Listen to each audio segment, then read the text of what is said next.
Don't worry, Liv. I'll be fine. I know. I just wish we had another option. Aww. Well, no sense in putting it off. Let's get you out the airlock. That's so creepy. That was the creepiest yet. Oh my god, that was creepy.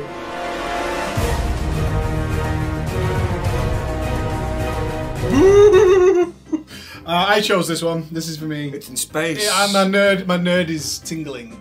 My nerd is tingling. I'm going to. I love the space VR stuff. Like, we've played games where you can pick up planets and you can go into the face of the sun and all that. So you give me a high quality space game. I'm excited for, like, I've seen the videos of the movement in space, like literally as you would in the space station, like hands on the panels and pushing your body weight and stuff. Yeah, looks pretty good, man. The only videos I've ever seen of this game have been clips Grabbing of the people boobs. grabbing a chest. Knew it. So I knew it. we're not doing that because, really, that's the first thing you're doing. Let's go. I'm off to space. I'm gonna grab some boobs. Select character.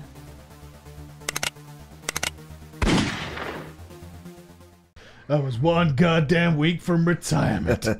I was chilling on the space station and on my way to Kronos. And then pow. Pow! Anomaly! God damn it, at the starboard bow! Welcome to Lone Echo, bruv. This was a strange one, wasn't it? It was a very strange one. It was a strange one. This is one that was we checked after we sort of done our notes. It was overwhelmingly positive received, so we actually went back and played a lot more of it. So we put quite a few hours into this to get a full scope of it. The story of Lone Echo, pal. Tell us about Liv, this lovely lady Liv. Who's Liv? What's she Liv? about? What makes Liv tick? Well, why don't you tell me what makes Liv tick? She's a captain, brother. She is the captain. We are taking on the role of a robot, affectionately named Jack. We're an android. We're the assistant android to Olivia. Yes. Olivia is the only human on this mining station, and she has her like job doer bot is a polite way of putting it. Fleet of droids. And she's the personal one. She's kind of cultivated a friend because obviously she's on her own. Yeah. So although you are an android and she's nicknamed you Jack, you're just there to do jobs and whatever she orders you to do, essentially. But because she's lonely, she's built a rapport with you in some ways. And she has affection for you. She cares about you. She does. Despite the fact that you can't die, because every time you die in the game, you just respawn into another android body. So you can't die or anything like that. But because you're basically her friend, and it's the whole story is about Olivia's leaving in a week's time. You sort of interrupt them in a comm signal, and it's the final week where she's going to go away. You're going to be in charge as an android. They're just making it fully automated, it seems like. It's a mining site on the rings of Saturn, and an anomaly arrives, and this anomaly causes a huge amount of problems for the space station. Hence the retitling of the game to Lone Echo. Everything on the ship is broken. Everything on the ship is broken. But that is the story in a nutshell. It's just the story. This is more of an experience than a game. Absolutely. Yeah, this is more of an experience than a game. If you're looking for a full-on, like we did Robo Rebels, Robo Recall before this, which is a full-on action game with shooting and all that. If that's not what this is, some VR, and this is kind of the advantage of VR, is about experience more than anything, immersion, and making you feel like you're somewhere else and things are going on. And in this one, it's almost like Moon. The movie Moon is the kind of thing they're going for, where you're kind of this lone like humanoid. a solitude kind of thing. Yeah, very solid, very lonely, very quiet, very atmospheric, but also with bad things going on, it still maintains that level of things. So that's the story they're going for, and it is a very story-driven game. If you go into the gameplay, though, this is where we both agreed when we talked about it a little bit. Is the more VR games you played, I think this is where you'll become unstuck by this game. Because when VR commercially was very fresh, this game is blowing people away. Yeah. Like, this is incredible. Now, first thing we both got to say, it's beautiful. It's unbelievable. Beautiful. It doesn't matter. I mean, even when you get close to Olivia, like real close to her, the whole texture mapping is absolutely amazing. It's so high fidelity. Yeah. And this is, again, and we've said this for every Oculus thing, and this is the advantage of the Oculus published games, is that they are of an extremely high quality. Yeah. All of them are an extremely high, and it's the similar with Sony, it's the same with Oculus. It's not what you're getting with the Vive. The Vive has more quantity, way less quality. Yeah. And there's no exception here. Lone Echo to play, especially when you do eventually go out into space, is phenomenal, because you are floating over the rings of Saturn, and you can go where you want to go with your thrusters and stuff. Scary. It's a little bit scary. It is a little bit scary. It's very intimidating. As soon as I left my craft, because you're supposed to navigate these various points around the dig site using your Fury, it's called, which is a small craft. You basically plug it into the nav, and it will fly you there, but you can manually use your boosters to get there. And as soon as I was about halfway from location A to B, and I was just in this massive abyss of space with everything around me, it's a little daunting, but awesome at the same time. Yeah, and I think the sound design played in text is very, very, very quiet. Yes. It's very quiet. It's very eerie, even though these horrible things going on around you in some cases. I mean, nothing too intimidating by any means, but it's a very eerie experience, which is exactly what they were going for. It's the main crux of this game, if we get onto the gameplay mechanics then, is the movement system. That's what they have built this game on, and in fact it's why they got the game. Ready at Dawn showed a prototype that they've come up with a movement system that basically makes you believe you're in 0G. And they have nailed that. So the movement style is, yes, you have got thrusters on your wrist, but they're more like adjustment thrusters. Yes, absolutely. The realistic way you're moving is by grabbing onto surfaces and pushing yourself along, like you'd see when you see astronauts in space. Propelling your body weight, Yeah, absolutely. That's what they've gone for, is that you are completely weightless in the ship and you just moving yourself around by grabbing onto stuff, and it can be a little frustrating, but you also kind of think that's the point, is if you try and like look at a readout or something like that, you'll be still floating because your momentum doesn't stop. So you might get to something you're supposed to deal with, and you're trying to read something on your combat, and you just like, oh, come back, whoa. If you grab a handle of something that you need to pull towards you, if you're not stabilizing yourself with your other hand, you pull yourself towards where the handle is, so you need to stabilize yourself as well. So I noticed both of us, after we both played this for even just 20 minutes or so, every time we went to interact with the panel, our other arm was grabbing onto something. And it just became second nature. It was like, well, of course I have to do this because I'm weightless, and I can't pull something weightlessly properly. I have to grab and hold and have this point of anchor in order to keep myself in position and stuff. And that's exactly what they were going for, and they did such a tremendous job with that. For me, though, and I think for Andy the same, is the other gameplay elements are what really kind of just left us wanting more. Most of the game is repair jobs.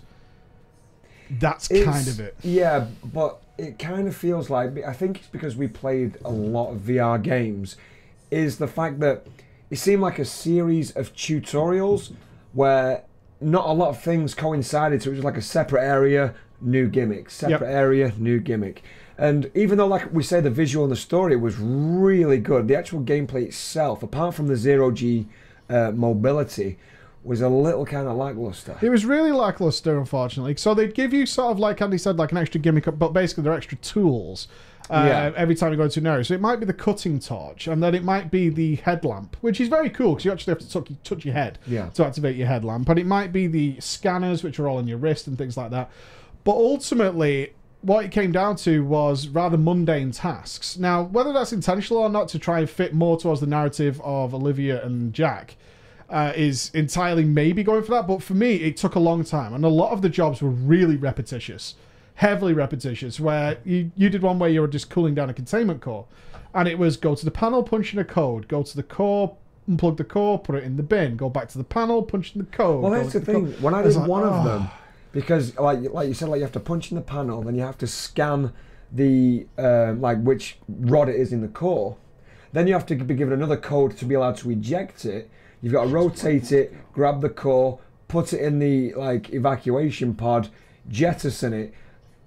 And then I thought, okay, that's pretty cool. But then when it asked me to do it again, I was like, come on now. Yeah, really, it was too heavy. One instance of it, fine, that's an experience. Absolutely. Going into the core, getting rid of a core, and then it's asked you to do it again. And this is only one example, but this is repeated throughout at least the first 3 hours of the game. Is very heavily, and it's super handheld as well. What you can't do is know what needs doing and go ahead of the game. It won't even show you. It won't even let you do it. So, for example, the blowtorch. There was a couple of instances we both had where it's like, well, I'm pretty clear I've got to get through this panel. And the blowtorch doesn't work. And then you realise, oh, actually, I have to speak to Olivia first, because a lot of stuff is done with, you do have dialogue options, which are one or two usually, where you can actually lift up your wrist, open your communicator, and pick a predetermined answer to Olivia. And then you'll say something like, "Oh, I found the panel, Olivia." And then she'll go, "Maybe you should cut through it with your blowtorch." And then suddenly the panel becomes able to be done with your blowtorch. And things like that just kept making you think, I almost feel like an idiot, but then again, it's like, you're a droid. Are you supposed to be confirming this with your master beforehand? And I think that you being a droid fits into a lot of the narrative of the game, like you just mentioned, but also things like why we are performing these worker-type tasks. Because they're very menial, mundane tasks. They're super menial, mundane tasks. But like we said, if you've not played a lot of VR and you haven't had fully interactive environments, it's going to blow you away. And I think that's what probably let me and Andy down on this, is that we've played so many games now where we've been able to open almost like free world and interact with everything inside it. Is that kind of is a bit old hat now in the VR world. So that's maybe going to take away a different experience. If this was one of your first VR games, you're going to be mind blown. Yeah. You're going to be absolutely mind blown. But for us, we felt ourselves getting a little on the tedious, little on the boring side. After 3 hours or so, we were swapping between each other. Can we have something a bit more interesting to do? That's all. Because it was only when it came down to the gameplay that we felt that way. The actual story with Olivia and the anomaly, that was great. That was really cool, really interesting. And then it was broken up by a good 20-25 minutes of, okay, put the cargo boxes away. There's 4 or 5 of them to find, and it's like, come on, I want to get going, I want to do something else. I think would have spruced this game up a little bit is more. Like the events that happen there, like the things with the anomaly, when the anomaly spikes, it's just your screen goes a minor bit of black and white. If they really put impact and oomph into these dramatic events to really spice up not so much the drama, but not even, I don't mean jump scares, I just mean a bit more emphasis on these events. Something to happen. Something to happen. Something that's a not bigger just a theme flicker or everywhere we go is broken, and that is the theme of the game. Everywhere you go, the thing's broken, fix it. Swap the battery. And they're all very sort of simple VR things to do. Swap the battery, play with the lever, blang the knob, spin the thing. And it's just, for me, it's not enough anymore. No. But I think that's going to come down to your experience with VR. Did you feel alone? Did you feel the echoes? The echoes? Did you feel the echoes? I did, but I didn't, like I said, I didn't feel alone. I felt like that she depended on me. Oh, yeah. Yeah? Oh, yeah. Me. Gotta be careful here, haven't we? Be careful. But it was, let's just say it was a mutually beneficial situation. Mutually beneficial, with us doing most of the work. That's from whatever we can tell. Mostly doing most of the work. But yeah, it's a decent enough game. Certainly with your early VR game, it's going to be one of the best games you play. Long term though, I think the gameplay, once you've experienced a lot of VR stuff, is you're going to be like, it's kind of... It's not got the grip I want, although the movement system they created is fantastic. Yeah, I can see why Occulus bought it. Absolutely. The scenery, the environment, the movement, like the zero-G movement is so fluid and good, but it just feels like what your role is in this game is a start-to-finish tutorial. It does feel a bit like that. It feels like the basics of getting into something really good, but the really good never really happened for us, unfortunately. Yeah. But if you are looking for a game with a little bit more hands-on involvement, what should they check out? Robo Recall, mate. Want to rip the head off some robots and shove it down someone's throat? Best VR That's the game for you. That's the game for you. Thank you so much, and thank you again to Occulus for sending us the Rift and allowing us to check out these games. So we'll see you again. Don't touch me.